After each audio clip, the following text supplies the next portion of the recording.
So we do a lot in the productivity space within a lot of the clients in the industry focus around mining, oil and gas.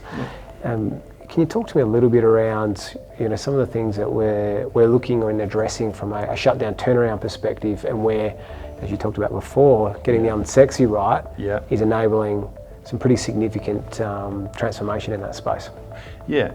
So we're trying to solve some problems that are kind of fundamental to all site-specific shutdowns, turnarounds. Right. High cost exercise to do a shut or a turnaround.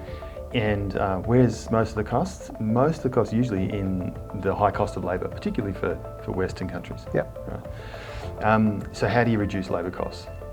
So we're approaching it through a couple of different ways. We do business process standardisation for shuts turnarounds, right? And that can be for a site, it can be across sites if you're global, or across the northwest shelf, so to speak, up multiple mine sites. And so after the business process side, we lead out with the business process to standardise it. And then we go through a level of integration, looking at your data to automate the systems that take care of your shut planning and the execution, right? And that's where we're starting to see FTE reductions, also reduction in contractor FTE, right? So I think what we know is if you're in the client base and you're looking at a shutdown, your risk profile tells you how many extra contractors you want to put into that shut, right? To take away some of the risk that you've got people to do jobs.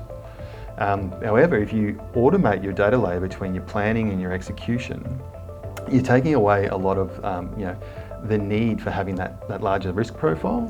You can take away the amount of contractors that you need because you're not dealing with as many mistakes. You're having less manual inputs and outputs of data.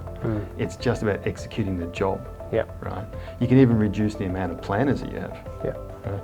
So we're in that space right now, and we've committed it already, and actually commissioned a few automated platforms for when this data is going back and forth. And I'm talking from planning a shut all the way to procuring materials, having that data flow back to the planning application, and monitor your progress throughout the shut.